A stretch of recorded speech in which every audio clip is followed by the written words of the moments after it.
The wind off the Nevada desert burned her skin raw.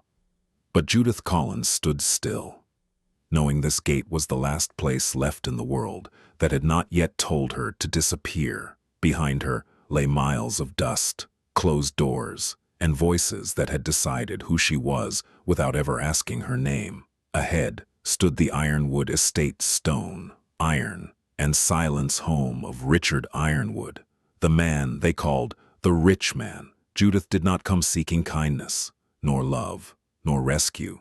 She had learned what those promises were worth. She came because every other road had ended with her turned away, hungry and stripped of dignity. If this door closed, she would have nothing left to sell but herself, and that was the one thing she had already decided to lose everything to protect. When the gate finally opened, Judith lifted her chin, not in hope, but in defiance of a world that had already taken nearly all of her away. "I have nothing left to lose, sir," she said quietly. "I'm only asking for a place to survive." Judith Collins had not always planned to leave everything behind. There had been a time when she believed endurance would be enough, that if she worked hard, kept her head down, and harmed no one, the world would eventually allow her a small, quiet place in it. That belief began to die the year her parents were buried within months of each other. They left no land properly titled in her name, no savings worth mentioning, no relatives with influence. What they left instead was a daughter barely grown, suddenly unprotected in a town where a woman's worth was measured less by her labor than by who stood behind her. Judith learned quickly that grief did not excuse rent, and honesty did not guarantee safety. She took whatever work she could find, sewing torn shirts, cooking meals she could not afford to eat herself, minding children who were pulled away from her the moment their mothers began to whisper. She survived like that for years, invisible and careful, until she accepted work in the home of Peter Lawson. He was married, respected, and generous in ways that made her uneasy. Judith recognized the danger long before it found words, when his kindness turned into suggestion, and suggestion into expectation. She refused him plainly and without apology. She believed refusal should have been the end of it. Instead, it was the beginning. Lawson did not rage. He did something worse. He spoke first. By the time Judith understood what was happening, the story had already taken root that she had tempted him, that she had sought advantage, that she was the kind of woman who used men to survive, in a town eager to protect its own image. His word outweighed hers. The truth no longer mattered. Work vanished overnight. Doors closed before she reached them. A landlord who once praised her reliability asked her to leave by morning. Women crossed the street to avoid her. Children were pulled away, as if corruption were contagious. Judith tried to fight it at first, then tried to explain, then finally tried only to work, but even that was denied her. She learned the most devastating lesson of all once a woman's reputation was damaged. Her labor meant nothing. She did not leave immediately. She stayed until there was nowhere left to sleep, nowhere left to ask, until even pity became dangerous for those who offered it. When she finally walked out of town, she carried no hope with her, only resolve. She sold the last thing that tied her to her mother to pay for the journey west, knowing there would be no return. The Nevada territory did not promise mercy, but it promised anonymity. Towns rose and fell with the mines, and people arrived daily with nothing but dust on their boots and desperation in their eyes. Judith believed she might disappear there in a different way, not erased by rumor, but reduced to work alone. Pritchard Ironwood's estate was not her destination. It was her last option. She had heard the name spoken with equal parts resentment and awe. The rich man, owner of the largest silver-gold claim in the region. A man rumored to turn people away without explanation. Judith came anyway. Not because she believed he would be kind, but because survival had taught her something brutal and precise. Rejection could no longer frighten her more than staying where she was. She stood at his gate not as a woman seeking shelter, nor as one asking to be saved, but as someone who had been pushed so far out of the world that she needed only one thing to remain human, honest work, offered without conditions. If Pritchard Ironwood refused her, she would walk on, but she would not beg. The iron gate did not open all the way. It creaked just wide enough for a man to step into view, as if even the house itself preferred caution to welcome. Richard Ironwood stood framed by the gate. Tall, broad-shouldered, his coat marked with the pale dust of the mine roads. He did not smile. He did not ask her name. His eyes moved over Judith with the same deliberate attention he might have given a broken tool or a ledger entry, measuring not beauty, but cost. "You're late," he said at last, his voice low and even. "Most people arrive before the heat. I wasn't sure I'd be allowed inside at all," Judith replied. The honesty caught him off guard. Most visitors came armed with rehearsed speeches, promises, or flattery. She had come with none of those. Her dress was worn but clean. Her boots were cracked from long miles. There was no tremor in her voice, but her hands were clenched so tightly at her sides that her knuckles had gone white. "You know who I am," Richard said. "Yes. And you still came." "Yes." That earned her a longer look. Behind him, the estate stretched wide and silent stone buildings, shaded porches, the distant clatter of mining carts echoing faintly across the desert. It was a place built for permanence, for control. Judith did not belong to places like this. She knew that. So did he. "What do you want?" Richard asked. Judith did not answer immediately. She had learned the cost of speaking too quickly. When she did, her voice was steady, stripped of decoration. "Work," she said. "Whatever you need done. I can cook, clean, keep accounts, tend injuries, follow instructions. I don't drink, I don't steal, and I don't bring trouble with me." That last sentence lingered between them, heavy with unspoken history. Richard's jaw tightened almost imperceptibly. "People who say that usually do." "I know," Judith replied. "That's why I said it anyway." For the first time, something flickered across his expression, not softness, not pity, but recognition. He had heard lies his entire life, wrapped in fine words and good manners. What stood before him now was not persuasive. It was precise. "You won't find an easy life here," he said. "I don't tolerate disorder. I don't keep people I can't trust. I don't need easy," Judith said. "I need fair." Silence settled between them. The desert wind lifted dust along the road, brushing past Judith's boots as if urging her onward. She did not move. Richard studied her one last time, then turned slightly toward the house. "Albert," he called. A moment later, a man stepped forward from the porch, older, composed, his posture calm and assessing. Albert O'Neill took in Judith with the practiced eye of someone who had seen many people arrive broken and leave unchanged. "She stays the night," Richard said. "We'll see how she works in the morning." Judith released a breath she hadn't realized she'd been holding, but she did not smile. "Thank you," she said. Richard met her gaze one final time. "Don't thank me yet," he replied. "This isn't charity." Judith nodded. "Good," she said. "Neither is my staying." And for the first time in years, she stepped through a gate without feeling like she was trespassing. Judith rose before dawn the next morning, not because she was told to, but because her body no longer trusted safety enough to sleep deeply. The house was still, the air cool before the desert heat claimed the day. She washed, dressed, and went to the kitchen without asking for direction. Albert O'Neill noticed. Albert O'Neill had served this house since before the mine had a name, and he had seen enough people pass through its doors to know the difference between desperation and deceit. He said nothing at first, only watched as Judith moved through the space with quiet efficiency, cleaning what needed cleaning, setting water to boil, arranging tools where they belonged. She did not pry. She did not linger. She worked as if every motion had purpose, as if wasted effort were a luxury she could not afford. When Richard entered an hour later, the scent of coffee met him before words did. "You didn't have to start so early," he said. Judith did not look up. "I wanted to know the rhythm of the place before the day broke it." That answer stayed with him longer than he expected.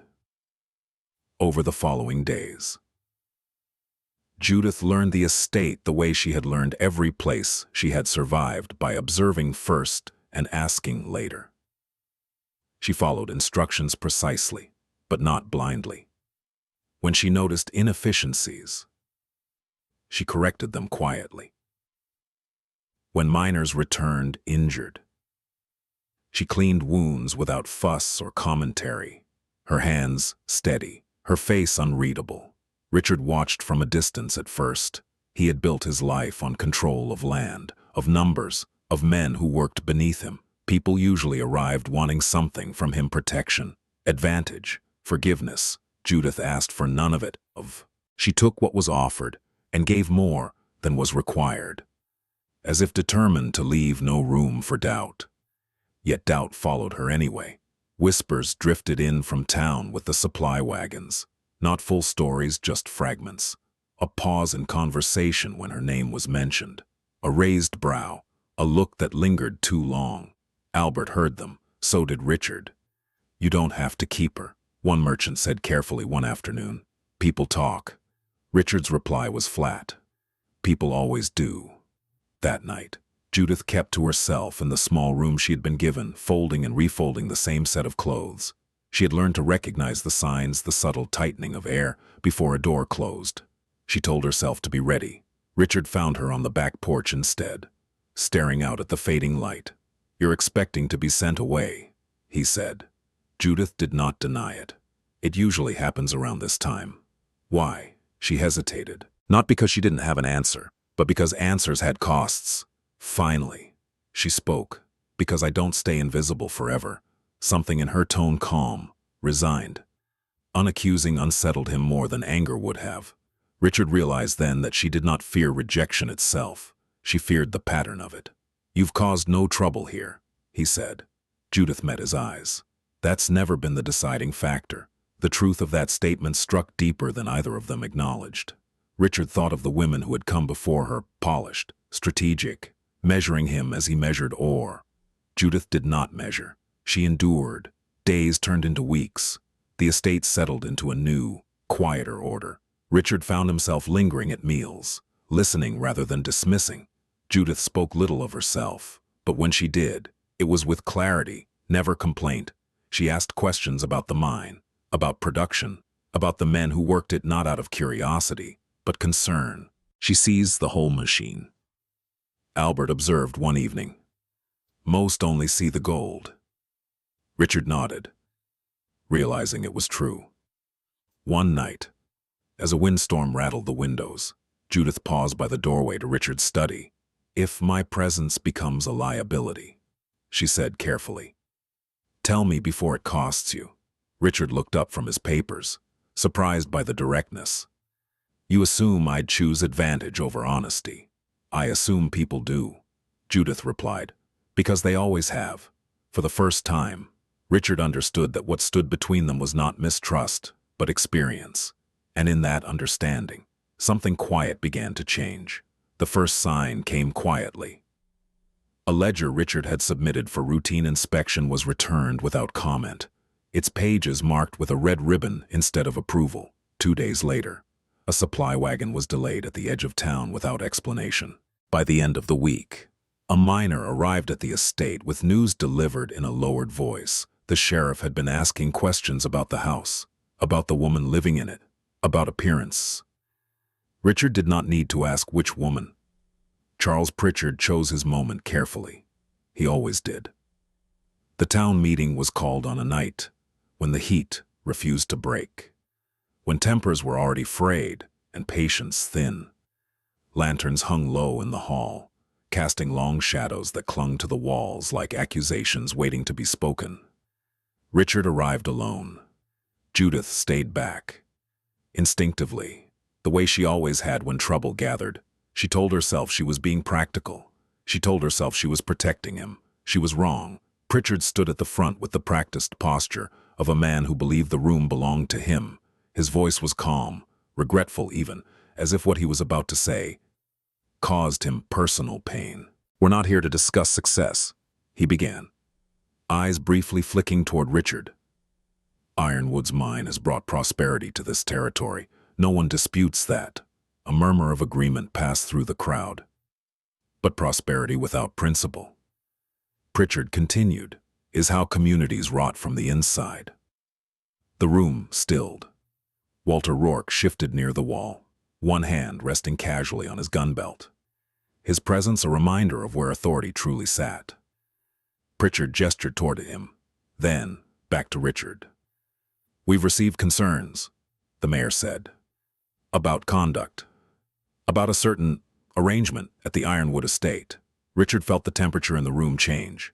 He knew this tactic. Praise first, then poison. What arrangement, he asked flatly. Pritchard sighed. An unmarried woman living under your roof. A woman with a past that regrettably has followed her here. The words landed with calculated precision.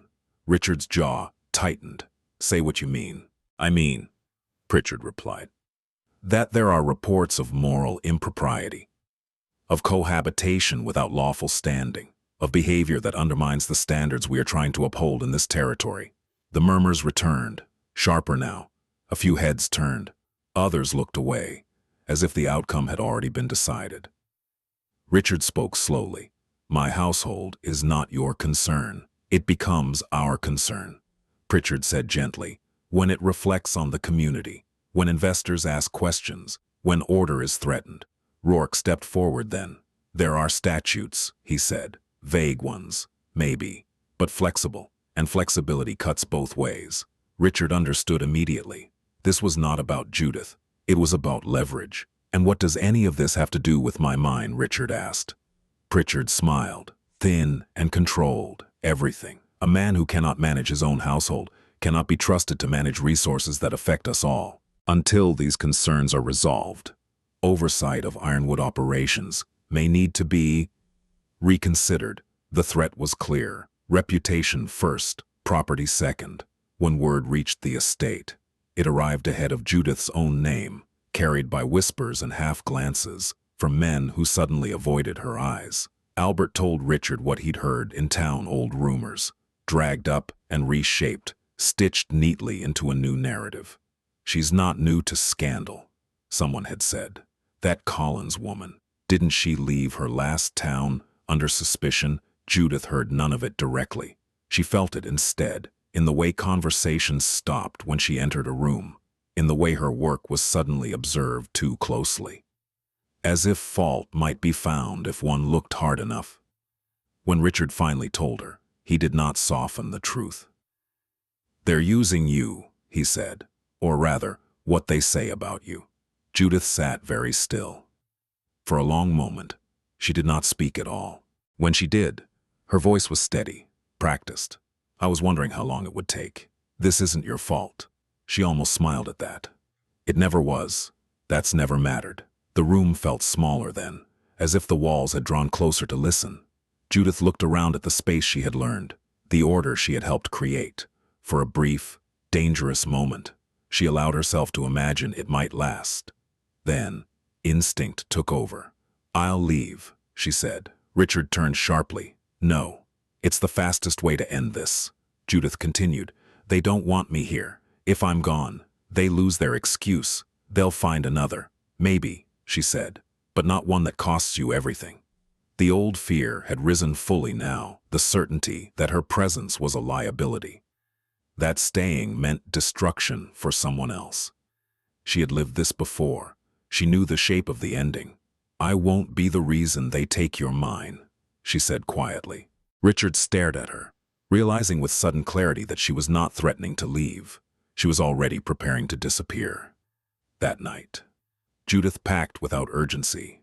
She moved carefully, folding each item as if it might be used again somewhere else. Sometime later, she left nothing scattered, nothing unfinished. Albert watched from the doorway, his expression unreadable. They'll do this again, he said at last, to someone else. Judith nodded. They always do. When Richard confronted Pritchard the following morning, the mayor was ready. This can all be resolved, Pritchard said smoothly. A simple correction, a public separation, distance. And if I refuse, then the review proceeds. Slowly, painfully, Richard left without another word. He found Judith at the edge of the property, standing where the desert met the first line of stone, as if she were already halfway gone. They expect me to choose, he said. They expect you to survive, Judith replied. So do I. He took a step closer. You think leaving is survival for you, she said. Yes, the silence that followed was heavy, with everything neither of them had said aloud. Richard saw then what fear had carved into her, not weakness, but habit. She had learned to step out of the way before the blow landed. Judith met his gaze, waiting for dismissal, for agreement, for the familiar sentence that would end her stay. Instead, Richard said, "I'm not done yet." Something in his tone stopped her. Not hope, something harder. For once, he continued, "They don't get to decide who stays." Judith swallowed. The ground beneath her felt unsteady, not because she was being pushed away, but because, for the first time, she was being asked to stand her ground, and that frightened her more than leaving ever had. Judith did not sleep that night. She lay fully dressed on the narrow bed, listening to the house breathe, the distant creak of beams, the muted steps of men changing shifts outside, the low whistle of wind slipping through stone. Every sound reminded her of places she had already lost. Safety, she had learned, was temporary. Stillness was dangerous. At dawn, she rose and began packing again, slower this time, more deliberately, not because she doubted Richard's words, but because believing them felt reckless. She had survived by leaving before she was made to. Staying required a different kind of courage, one she was not sure she possessed. Richard found her in the small sitting room, her belongings laid out in careful order. "You're still planning to go," he said. "I'm planning for the possibility," Judith replied. "They won't stop because you tell them to. They want the mine," Richard said. "They're using you to get it." Judith met his eyes. "Then don't give them both." For a long moment, neither spoke. Outside, the estate was already stirring. The world did not pause for moral arguments. "I grew up in a mining camp," Richard said finally. "My parents died before I was old enough to understand what inheritance meant. I was left with land, equipment, men who didn't believe a boy could hold any of it together." Judith listened, unmoving. "They tested me," he continued. "Every weakness, every rumor. I learned early that if I stepped back, even once, someone else would step forward and take what wasn't theirs." His gaze hardened, not with anger, but memory.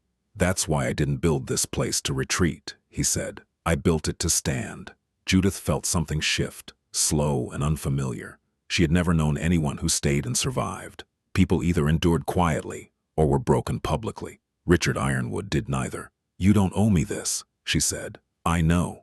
The answer unsettled her more than any promise would have. Later that day, the sheriff arrived with a notice-thin parchment, heavy implication, a formal inquiry into moral conduct and suitability of stewardship. The words were carefully chosen, no accusation outright, only the threat of what could be implied, prolonged, and weaponized. Albert read it once and handed it back without comment. "They're counting on silence," he said, "and shame." Judith felt the old reflex rise immediately. "Then I'll remove the cause." "No," Richard said at the same time. Albert watched her closely. "You've been named before, haven't you?" Judith's hands stilled. "Yes." The word was quiet, but it carried years with it. She told them then, not dramatically, not with tears. She spoke the way she always had when truth was all she had left. About Peter Lawson, about refusal turned into accusation, about how quickly a town decided what kind of woman she was allowed to be, about how reputation, once damaged, became a reason to erase her entirely. I didn't leave because I was guilty," she said. "I left because staying meant letting them destroy me slowly." Richard felt something tighten in his chest, not anger, not pity, but recognition. He had seen men ruined the same way, not by crime, but by narrative. "They're repeating it," Judith continued, "using the same words, the same shape, and you think disappearing will stop it," Richard said. "It always has." Albert shook his head once. "It's only ever stopped it for them." The truth of that landed harder than accusation ever could. That evening, Richard made his decision. He did not call a meeting. He did not issue threats. He sent word instead to investors, to neighboring claims, to men who understood numbers better than morality. He opened his ledgers. He invited scrutiny. He gave them no shadows to hide in. When Charles Pritchard heard, he smiled thinly and waited. The next move came sooner than expected. A notice was posted in town by Morning Public. Deliberate. A hearing, conduct, stewardship, names attached. Judith read it once and folded it carefully. "They're forcing you into the open," she said. "Yes. And if they win, then they'll take what they want. She nodded. Then, I'll speak. Richard turned to her sharply. No, I won't vanish again, Judith said. Her voice shook, not with fear, but effort. If this is happening because of me, then I won't let it happen without me standing there. For the first time, she was not asking permission. She was stating his intent. Richard saw then that the woman who had arrived at his gate prepared to disappear was no longer willing to do so quietly. The habit of retreat still lived in her, but something else had grown alongside it. Resolve. Whatever happens, he said, you won't stand alone. Judith inhaled slowly. Staying still felt like stepping into fire. But for the first time in her life, someone was not asking her to endure it by herself. And that made all the difference. The hearing took place in the largest hall the town could offer. Though it was never meant to hold truth, it was meant to hold judgment. By the time Judith and Richard arrived, the benches were already filled, faces turned as one, not curious, but expectant. Charles Pritchard sat at the front, hands folded, the image of patient authority. Walter Rourke leaned against the wall near the door, arms crossed, eyes watchful. This was his territory, or so he believed. Judith felt the familiar tightening in her chest as whispers rippled through the room. The words were not spoken aloud, but she recognized their shape. That woman, the one from Ironwood's house. For a moment, instinct screamed at her to step back, to retreat into silence. She did not. She took her seat beside Richard and stayed there. Pritchard began smoothly, outlining concerns with practiced restraint. He spoke of standards, of public morality, of the importance of appearances in a growing territory. He spoke of responsibility, of leadership, of the danger of allowing personal indulgence to undermine communal trust. He never raised his voice. He did not need to. When he finished, the room hummed with unease. Richard stood. He did not defend his wealth. He did not justify his success. He spoke instead of labor of how the mine had been built, of the men who depended on it, of the transparency of its accounts. He laid his records on the table for all to see. And now, he said, his voice steady, we come to the real matter, not stewardship, not morality, control. Pritchard's smile tightened. You accuse us unjustly. The mayor replied, we're merely concerned citizens. Richard looked at him without flinching. Then explain why these concerns surfaced only after I refused to sell my claim. The murmur grew louder. Walter Rourke shifted, but said nothing. Judith felt the moment arrive like a held breath finally released. She stood before. Fear could stop her. My name is Judith Collins, she said. The room stilled not because of respect, but surprise. I have been accused before, she continued, of impropriety, of manipulation, of love, living off men. Each time, the accusation came after I refused to give someone what they believed they were entitled to. Her voice did not waver. That frightened them, more than tears would have. I left my last town because staying meant starvation, not justice. I came here because I believed work might still matter more than rumor. If you are judging me today, then judge me for what I have done in this house, not for what others have claimed I am. She looked directly at Pritchard. And if this hearing is truly about morality, she added, then ask yourselves why the same men who speak of virtues so loudly are willing to destroy livelihoods to gain what they want. Silence followed heavy, undeniable. Albert spoke next, then two miners, then a merchant who had seen the ledgers himself. Piece by piece, the narrative Pritchard had so carefully built began to fracture. Not because Judith was pitied, but because she was believed. By the end of the day, the inquiry collapsed under its own weight. No charges were upheld, no authority transferred. Pritchard left early, his expression fixed, already calculating another path. Rourke avoided Richard's eyes entirely. Outside, the desert light was blinding. Judith stood apart for a moment, the tension finally draining from her body. She had faced the thing she had always fled and survived. Richard joined her. You didn't have to do that, he said quietly. Yes, Judith replied. I did. He studied her then, truly seeing her not as someone in need of protection, not as a liability to manage, but as a woman who had chosen to stand beside him when retreat would have been easier. "I don't want you to stay because the town can't force you out," he said. She met his gaze. "Then why do you want me to stay?" "Because somewhere between ledgers and silence," Richard said, "you became the part of this house I couldn't imagine losing." The words settled between them, unadorned and undeniable. Judith felt the last of her defenses give way, not collapse, but open. "I thought love had to be loud, to be real," she said softly. "I was wrong." He reached for her hand. Not claiming, not urgent. She did not pull away. Their marriage was not announced as a concession, nor staged as a spectacle. It was chosen quietly, deliberately, with full knowledge of what it meant.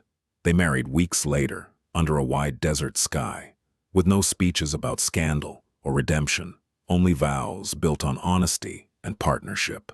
When Judith stood beside Richard Ironwood as his wife, it was not because the world demanded legitimacy. It was because, at last, she had found someone who did not ask her to disappear to be loved, and because he had found someone who made staying feel like home.